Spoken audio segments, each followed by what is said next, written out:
At the music and melody shop, Miss Barclay was in the habit of employing a series of uncoordinated, hapless, and quite eccentric members of staff. Such a one was Delius Del Pratt by name and nature. Music was in his blood, or should have been, for he'd an amazing pedigree. His father had played saxophone on ocean liners, whilst his mother Mona was born into one of Grimford's most famous musical families, the Earnshaws of Grimford.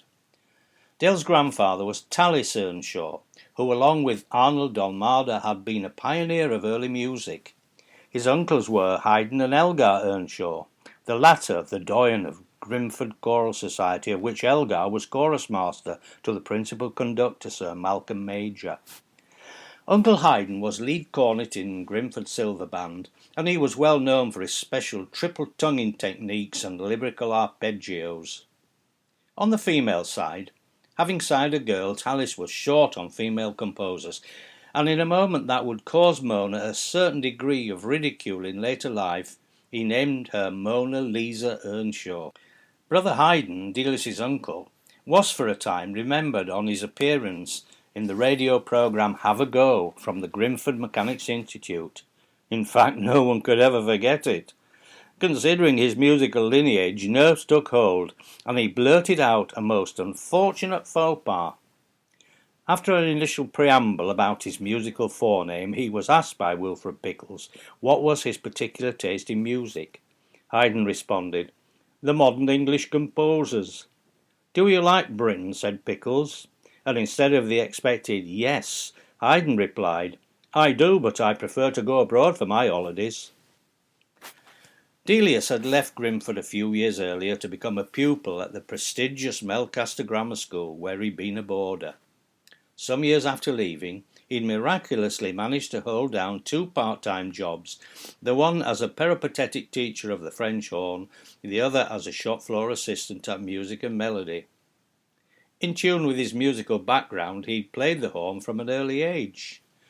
Now, most people with that degree of dedication would, by the time they were in their late teens, be at least proficient, even if not excessively gifted.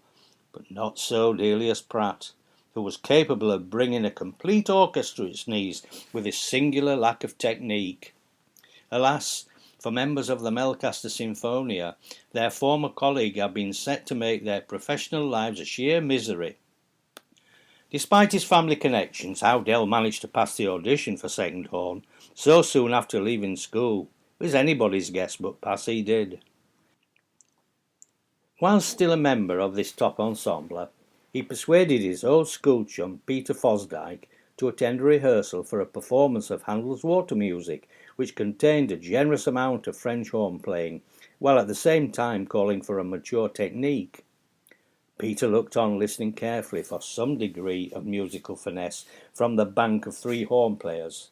However, sitting quite close as the overture began, he noticed that Delius wasn't even looking at the conductor. Oh no! Having initially struggled with his embouchure, he now had the horn in pieces on his knee, and he was blowing down bits of tube which covered his score in spittle. In between sections he was glared at by first horn player, who gave him a sharp nudge, causing the mouthpiece to fly out of the instrument. With a metallic clunk it clattered across the floor, spiralling under the first violins, only to rest at the feet of the conductor, who brought the orchestra to an abrupt halt. In an exasperated tone he yelled with a degree of sarcasm, "Mr. Pratt, will you kindly let us know when you're ready?" Sitting there that day and trying not to laugh, it reminded Peter of the famous tale of Sir Thomas Beecham similarly berating a wind player. He too stopped the rehearsal and shouted across the orchestra, "First oboe, what is your name?" "Ball," was the reply.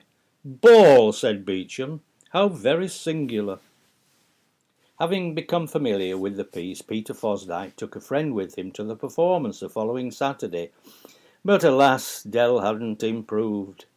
Granted, on this particular occasion, his French horn was in one piece, but having reached the centre section of the overture, he had a small solo break, a great mistake. At the exact point in the score, he cracked a series of bum notes, which made the whole audience cringe and the conductor grimace. It was a musical cock-up. Pratt had done it again. Yes, Delius was quite capable of bringing any musical performance to its knees, which he continued to do on more than one occasion, before finally getting the push from the Melcaster Sinfonia. Apparently their conductor, Barclay Lennox, in a mixture of desperation and the frankest truthfulness, told him that as a French horn player he'd all the delicacy and finesse of a rugby prop forward. That, of course, went over Dell's head, not knowing much about rugby anyway. He insisted thereafter that he'd been badly treated.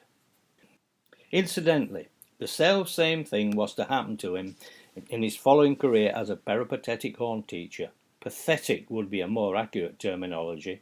That particular short-lived job ended almost before it had begun. And guess what? He was to become no better as a humble shop assistant. But of course, as Dell was always quick to tell everyone, none of it was really his fault.